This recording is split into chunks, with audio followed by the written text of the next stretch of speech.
Welcome to Off Code, the show where we ignore the cultural codes and have real and intriguing conversations regarding the Black community and ways we can move forward to human flourishing.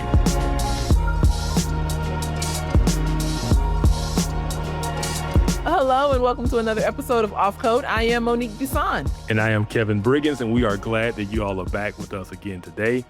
Mo, how you been? I've been good. It's been busy. We have some really cool things coming and we can't wait to tell you guys about them. We just got to solidify a couple things. But yeah, stay tuned. We have some cool things coming. Yep, absolutely. I'm really excited about that and I can't wait for it to be announced. But until then, we've got a really good episode today. We are going to be talking about basically fear in the Black community or in Black culture. That is something that I think we've both seen a lot of. And something that we think is kind of a current just thing that we see over and over again, this appeal to fear. And so I think it's a good idea for us to kind of dive into that somewhat. Yeah, when you text me and said that this would be a good topic, I really like this topic. And for you, I think it was sparked because of the Rickey Smiley video that came out last week, I think it was. Yes. Let's play that video and then we'll talk about just the video and what's happening in the video, but then also the ways in which a lot of fear mongering happens, especially coming from the left for Black people. I'm not trying to scare nobody, but we are in danger. If you haven't been watching the news and checking out everything that's going on, we're in a lot of danger right now. Because the Constitution, the United States Constitution, as we know it, they about to cut all through that. And we are accustomed to having rights. All your rights, all of our rights is at risk right now. That whole Make America Great Again, as far as this administration and the way he is going and the way things are going. And when they say great again, that means your ass don't have no rights. If you get an opportunity to watch Joy Reid videos, go watch them. You'll learn a lot, especially her video on slavery. Oh, we're gonna wait till the midterm election comes. Ain't gonna be no midterm election. You better look into getting a dual citizenship somewhere if you can, because things about to get ugly. Things about to get really ugly. Yep, and I'm scared. Scared. It might be a point where we might have to pack up our families and leave, because if ICE can get immigrants or whatever and just go and get them and without their due process in court, why can't they do it to everybody else? Now they're doing it to Haitians. And who do you think is next? And they don't give a damn if you're a Democrat or a Republican. They don't care. These white supremacy concentration camps, they're all over the country. They're stocking up on weapons and everything, as if they are preparing for a war. While we out here popping fans and boots on the ground. They got real boots on the ground. Because, and the thing about it is, I don't care what you file in court. The Trump administration defied federal judges' court orders and stuff, because what's going to happen? They can't put him in jail. He has control of the military. What's going to happen if he defy a court order? He's the president. Go to Joy Reid page. Go listen to what Roland Martin has to say. And try to figure out if ICE come and snatch any of us up, what you gonna do? What rights do you have? And even if you have rights, What's the consequence of somebody doing something to you with this administration? Think about it. Bless his heart.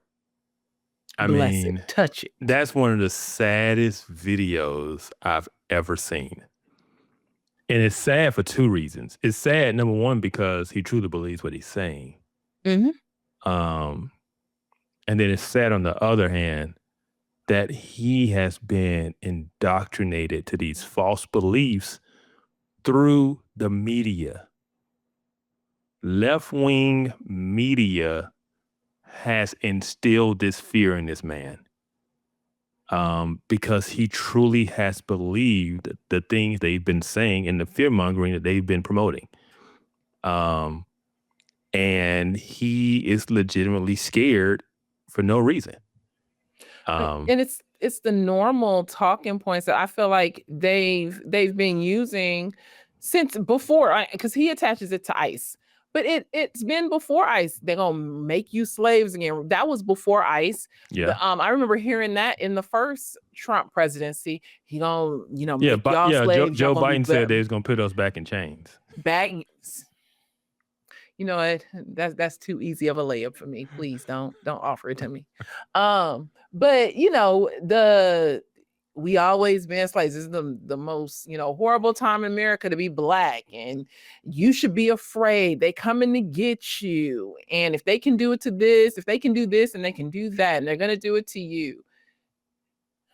I do agree with him on one point though. While Black people out here boots on the ground and where your fans at, white people, they got other thoughts and processes that they going through. They doing other things. We could take a lesson. I'm not gonna lie. I'm not gonna lie. Yeah, it's so sad to see. And this is one of the reasons, number one, we started this podcast.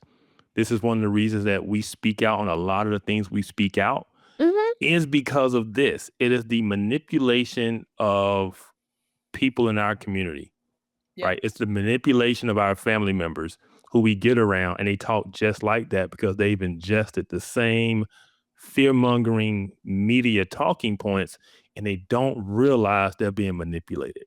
It's one thing for us to disagree on something. We can disagree on politics. But when I see people that I love and care about being manipulated to where now they're living in this fear, that is what angers me. And Rickey Smiley is just because he made a video, but you see people like Rickey Smiley on a Saturday morning in the barbershop saying this same stuff. Exactly.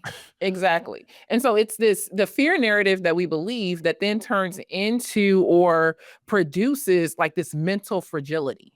We're so fragile because we're constantly in fear, constantly looking over our shoulder, constantly, just waiting for the next shoe to drop. And it does create like this fragile person or this fragile community that no one can do anything because, it's going to impact them or they're doing it directly to them. Yeah. And in the Black community, I talk a lot about, well, this is just trauma from 400 years of slavery and Jim Crow. But it's not. It's not trauma from that, because the people who went through that stuff didn't have this trauma. This has been an intentional manipulation of Black people for the last 60 years, right?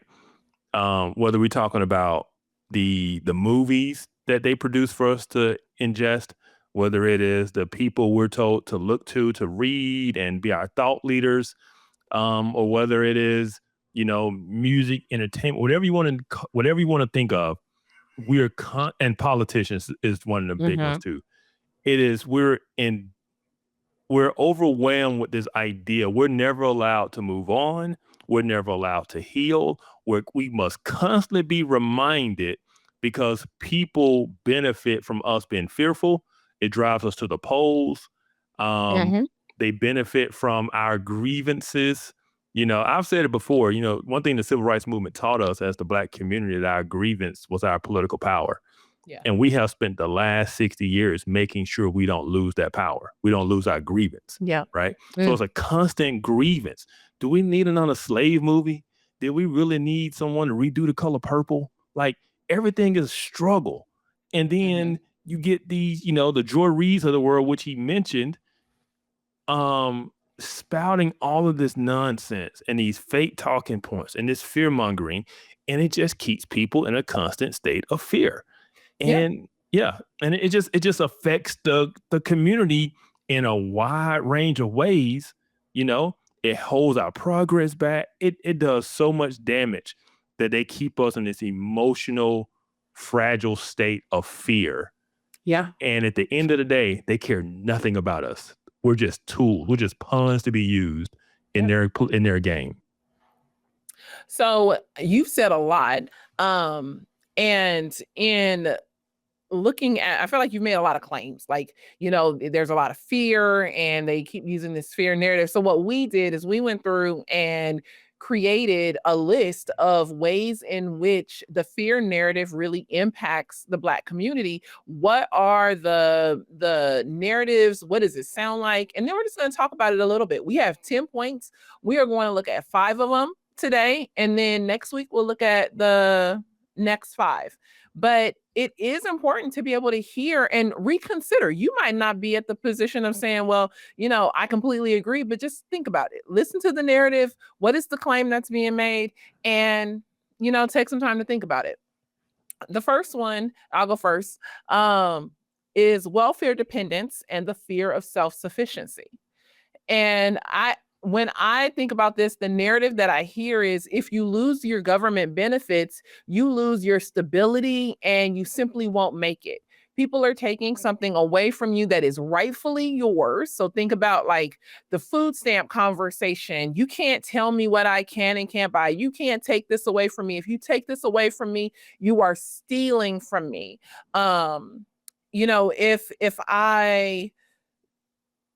If I am earning my welfare check, then I'm earning what is rightfully mine. You know what I mean, Kevin? Or am I maybe out there on that one? No, we've seen the rhetoric so much, and it is anytime there's talk of reforming government programs or possibly eliminating a government program, right? The fear automatically comes out of, if this program doesn't exist, we can't survive. Right. It's just an automatic built-in fear. And and I think the word you might have been looking for was entitlement. This idea that we're entitled to other people's money, resources. We're entitled to the government doing this for us. Instead of, like you said, self-sufficiency. And self-sufficiency isn't necessarily individual. Self-sufficiency could be, it is community, right? The community is self-sufficient. If someone is hungry, the neighbor, they share a meal. But it's one of those things of, we feel as if the government doesn't do for us, then we can't do, right? Yeah, but I also think too that people who may be receiving some type of public benefit also fear that new job or getting an additional income because they immediately, and that's the way that the system is set up. You earn just $1 over, $2 over, and they're going to cut your benefits. And so there is this fear, I feel like, that is promoted by those who definitely want to promote the idea that, well, you can just go get on public aid or some kind of social benefit. But as soon as you start to become self-sufficient, as soon as you start to do for yourself to be able to better yourself and participate in a godly form of human flourishing, well, then I'm going to take that from you. That is a fear that I feel like the left can keep over people to stop them from actually participating in jobs. I used to work in social service, and I have literally seen the way things happen as soon as someone gets a job. And the way that what Crystal Stairs in California would be, it's like childcare assistance. So now I have a job, but now I lose my childcare assistance because I'm, if I make too much in this one job, or I lose my food stamps, or you know what I mean? And not looking at, well, how do we actually help this person get to a place of being able to live on their own outside of that? Or not looking or considering how generational welfare actually creates more of just a cycle of dependency. Yeah, that's what I was going to bring up, the generational standpoint. Adam B. Coleman, who we just had on Off Code, he had a great post on X today where he talked about how he spoke to this group of teenagers. These are high risk teenagers. And he talked about how in his book, he wrote about how his mom tried to avoid government assistance as best she could. And one of the kids was asking him about that, like, is it wrong to be on government assistance and stuff like that? And he brought up the exact same point you're bringing up. He said his mother felt like it was a trap, right? Mm-hmm. And it was a trap to get you on it. And once you're on it, it pretty much hooks you in, because once you're dependent on it, anything you do you end up therefore then working not to lose your benefits, which means you're Yes. not working. Yes.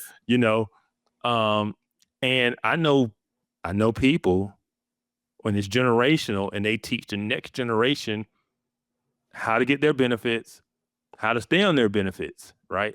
And so I knew girls, who grew up, their goal in life was to get their own project, their own, government assisted, house or Section 8. That was just their goal, right?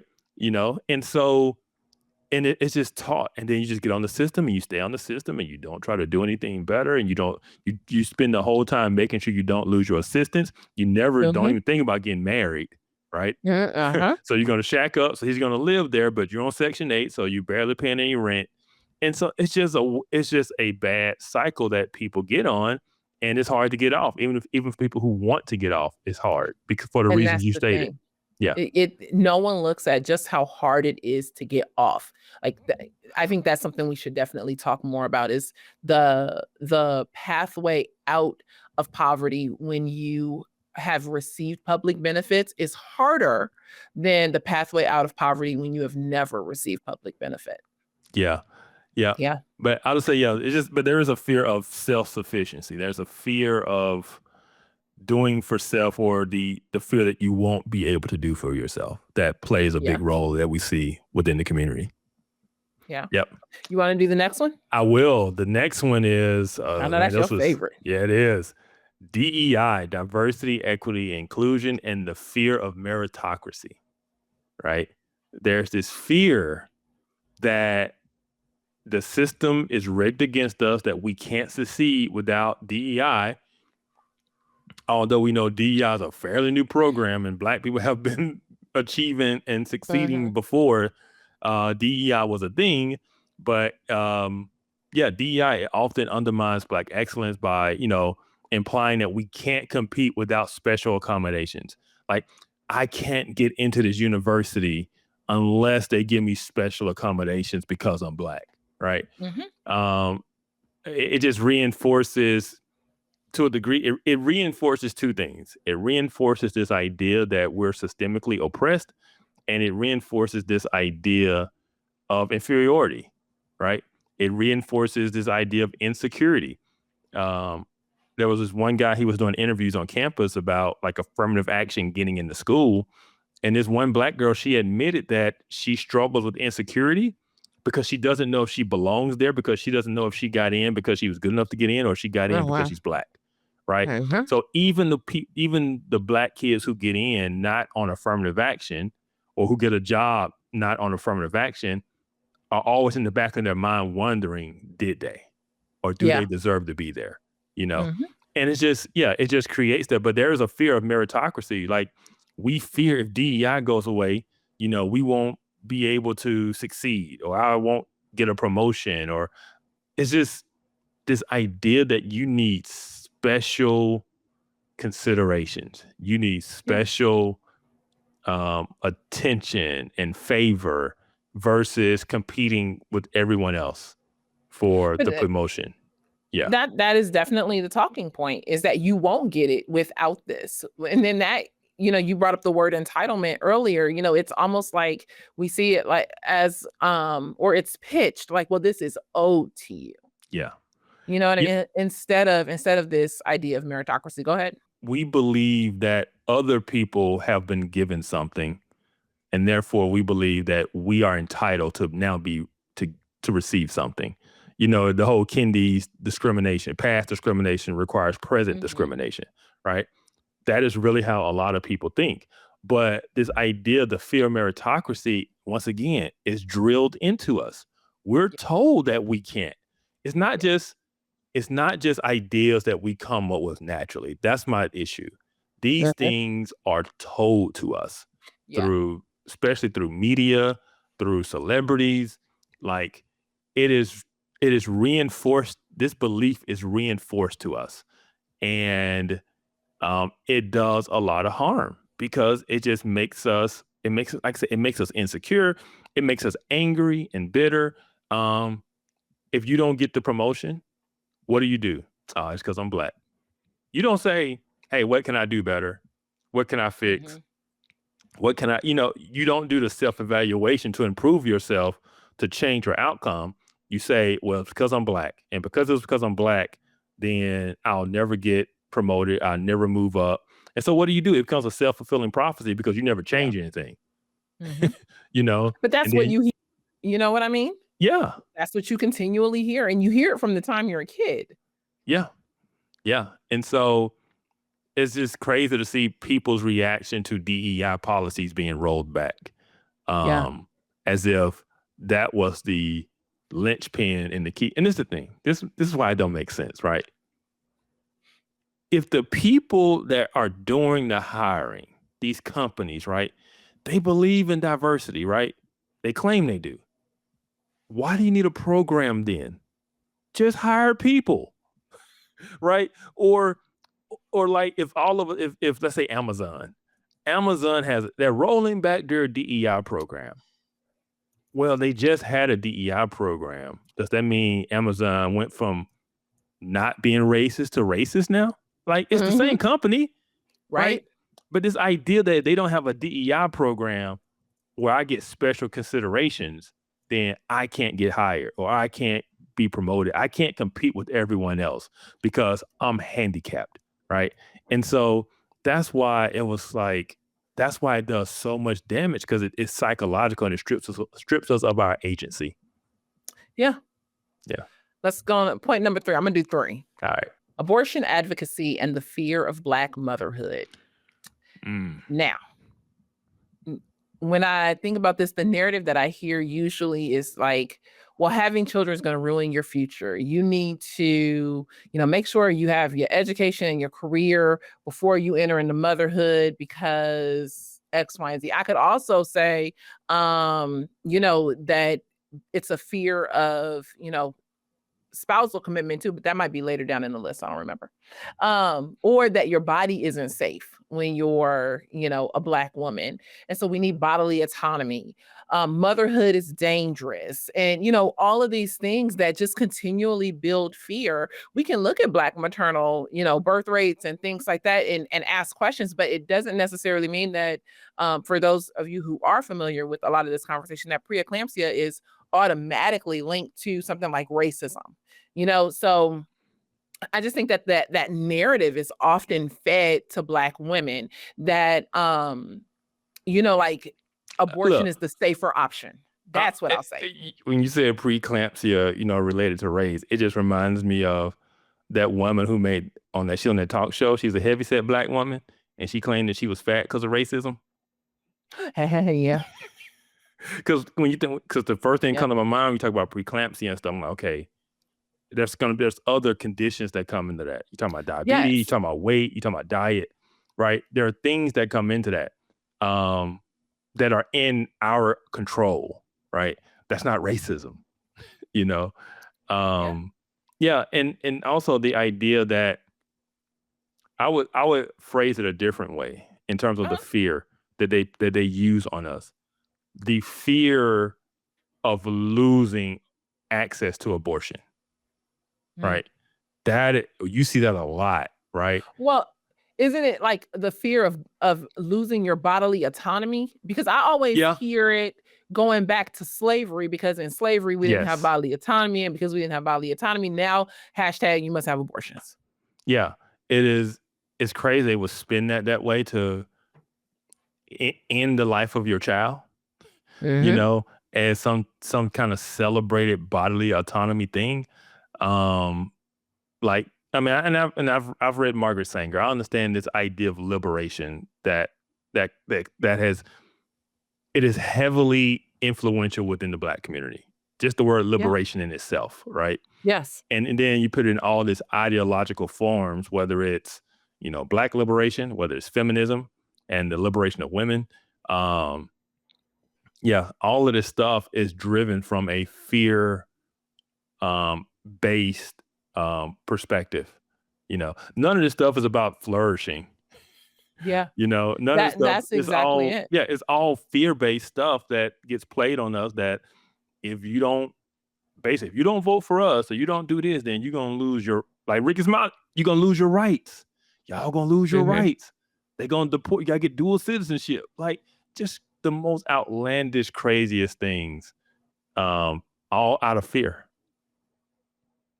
Yeah.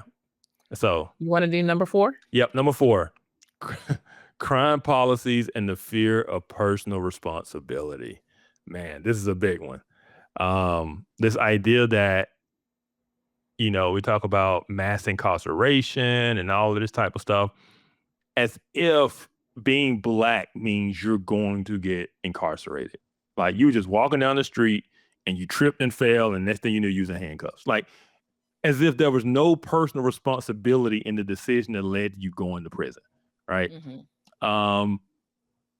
Yeah, and so, like, efforts to defund the police, ignore Black victims of crime, enable lawlessness. We've seen this in place in certain cities that have rolled back their prosecutions of crime, right, under the guise of justice.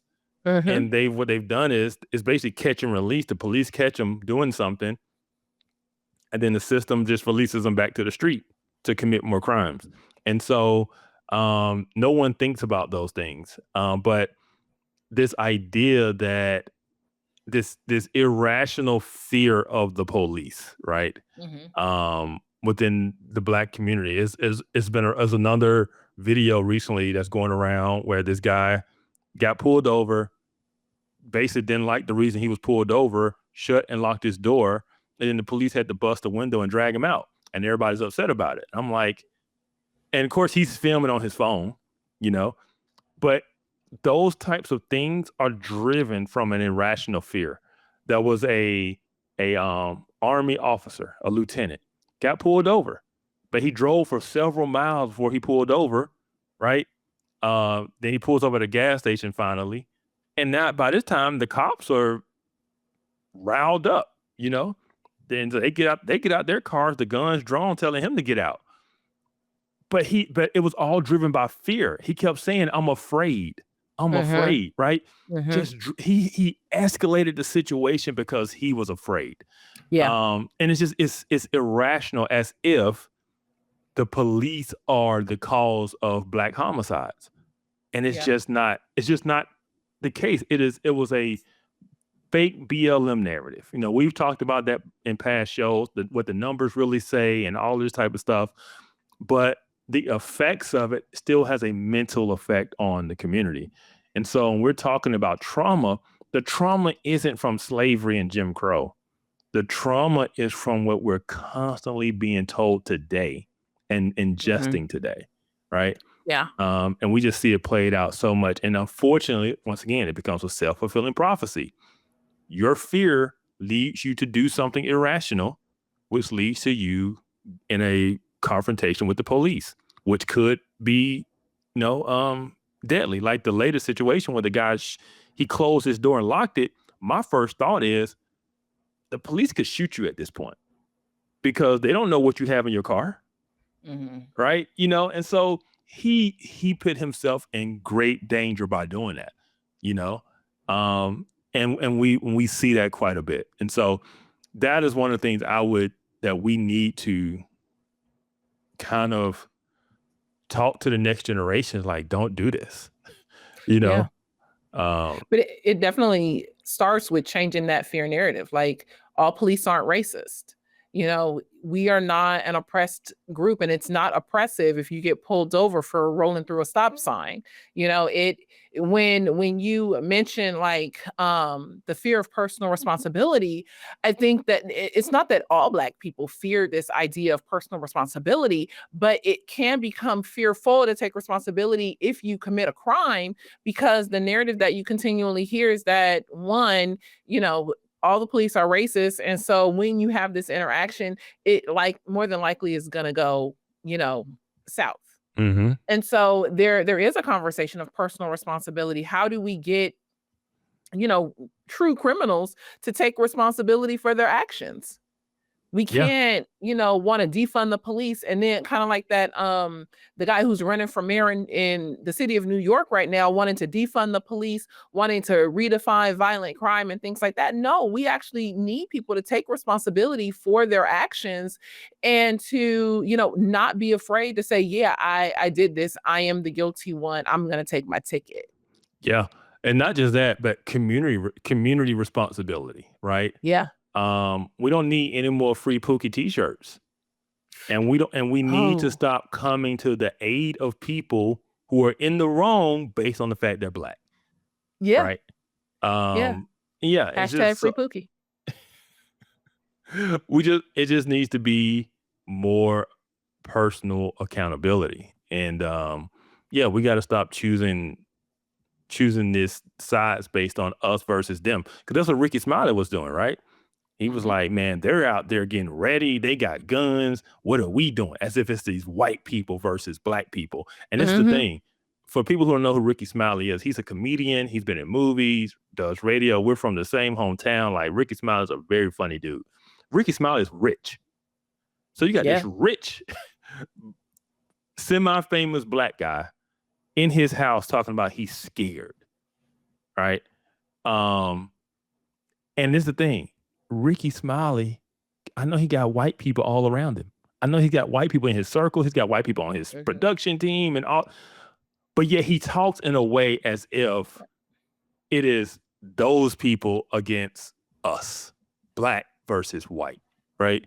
And it's just this irrational fear to where nothing like this. He's fearing things he's never experienced. He's never experienced any of these things, but yet he's so fearful of them. And I guarantee he doesn't know anyone who has experienced them. What African American Black person has been caught up by ICE and deported back to Africa? I don't know, but when he said them Haitians was getting riled up, I started to get a little nervous. I thought about you. I was like, whoa, Rickey. Pretty Rickey. Whoa. But it just lacked. I know we're not going to get into the immigration, but his information lacks nuance and context, right? Because this is the thing about propaganda. There's always some truth to it, right? Yeah. There is some truth to, ICE is going up, rounding up people, but it's what they don't tell you, right? It's the context and the nuance that they leave out because they're just trying to drive fear. And so, yeah. Okay. You ready for this last one? Last one. Okay. Economic paternalism and the fear of capitalism. There is a narrative that is, I see it all the time in a lot of Black churches, this socialist narrative, this idea that capitalism, and I don't want to say, all 100% Black churches, but I see it just a lot in the Black community. Capitalism is exploitive. Wealth building is the white man's game. It's that capitalism isn't for us, and capitalism is the reason that we had slavery. Capitalism and this idea of free markets is what supported Jim Crow. And so I just think that there is this fear of capitalism that really, if done right, and I'm not talking about crony capitalism, but when done right, actually helps to, spearhead generational wealth. Kevin, I don't know what you think. Yeah, I mean, I roll my eyes at people that live in America and then claim to be against capitalism, but On their iPhone, they're on their iPhone at Starbucks, getting their latte. And like this doesn't exist in other places, right? Capitalism is what built this. Capitalism is what sustains this. Capitalism is why you have a job, right? But what they want to do is a mischaracterization of categories. And this is what, not to go down the civil rights thing again, or the Go Dr. ahead. King Go thing. ahead and take the But route. we have to make, so Dr. King was against capitalism and he called himself Yes, he was. a democratic socialist, right? And so a lot of his ideas that he espoused that the Black community just ingested, that's where they come from, right? And so, yeah, it's this idea that we need the government. We need the power of government to once again do something for us. And we need the government to be Robin Hood, basically, to take from the rich and give to us. I'm not gonna say give to the poor because we ain't all poor, but take from white people and give to Black people. And that is how we view it. And yeah, it's ideas that haven't really been thought out, because we know anywhere you try to go down the true socialism or communist route from an economic standpoint, it fails. People starve to death and the economy collapses because it's not a sustainable economic model. But yet, poor people in America are richer than some of rich people who lived in previous centuries. The fact that you have air conditioning, the fact that you have a TV, the fact you have a cell phone, you have a car. This is our poor, right? They're living lifestyles better than wealthy people did 200 years ago, right? I know poor people who are living better than middle income people in other countries. Oh, absolutely. So, you know what I mean? Like, we need to put things in perspective. But one of the things, I'm glad that you hit on it, talking about like taxing or, the poor, and how do poor people advance, and what does human flourishing look like for them? Well, it is work, but also, starting small businesses. Capitalism helps. But when we look at, either crony capitalism, or we talk about socialism and saying, well, socialism would be the better way, we don't ever talk about overtaxing or over-regulations in policies that actually hurt small businesses. And what are the main small businesses that are hurt when those things come in? It's normally your Black small business. Yeah. It's not the Target or the Walmart or the Amazon. No, the large corporations, absolutely not. Yeah. But yeah, it's just, we used to hear stories like this. So one guy was telling a story about his dad, and his dad's friends wanted to open up a barbershop. So they pooled their money together, and they got a building, opened up a barbershop. They started their own business, right? You don't need millions of dollars to start a business, right? But we tend to have that mindset, and also because we want everything now. Right? It's go back to entitlement, right? We believe we're owed it. And so we're told that we're not rich because of slavery and Jim Crow. If it wasn't for slavery and Jim Crow, all my relatives before me would have been very good with finances. They would have made great, strong economic decisions that would have flowed down to me. That is the assumption, right? Yeah. But that's not even the assumption. That's not even the reality for most white people in America, right? Yeah. It's just not. Right. People don't always make strong and good decisions with finances. They just don't, And so this idea that if it wasn't for that, we'd be so much better off today, and we'd be so far ahead, therefore they owe us, and capitalism needs to go away, because I feel like this. Everybody claims they're against capitalism, but they like capitalism for themselves, right? Yeah. But everybody likes likes socialism, or everybody's against capitalism until the socialism comes for their wallet. Yes. You know what I mean? Oh, absolutely. Absolutely. Like, I hate capitalism. No. But okay, so let's share from your pocket, and then everybody has something to say. The drug dealer in the neighborhood is a capitalist. You got that right. He is not trying to hustle only to then give all of his money to someone else in the neighborhood who then determines how it's best to be distributed to everyone else. That's not Yes. how it that's not how it works. Like, we're No. all capitalists. Yeah. We just want someone else's stuff. Yeah. Nobody owns a piece of that dime bag from the drug dealer. That's his and his alone.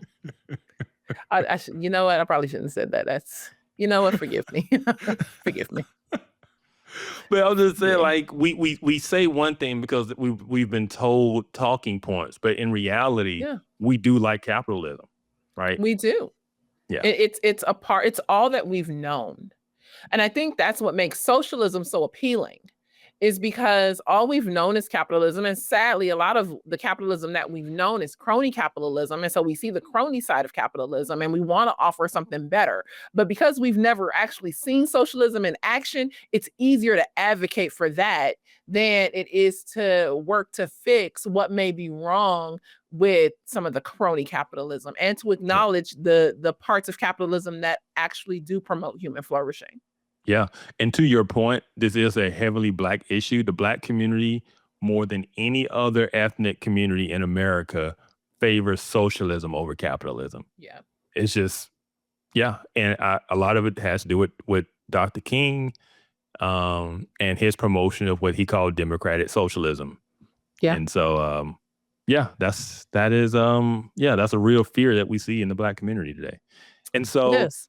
yeah, and so those are our 5 points for today. I think this was a really good thought exercise to kind of walk through. You know, that Rickey Smiley video really just got me thinking because, number one, it was so sad, but number two, I felt it gave people a window into some of the things that we talk about, that we grew up with, that we see this just irrational fear that Mhm. drives so much of Black thought, I would call it.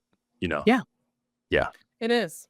Well, I am glad that you suggested this. Thanks so much. And to all of you who are watching, thank you for joining us. We will be back actually next week with part 2 of this conversation. We're going to go through the last 5 of the fears in the Black community that we kind of just see as a narrative that's sparked among us.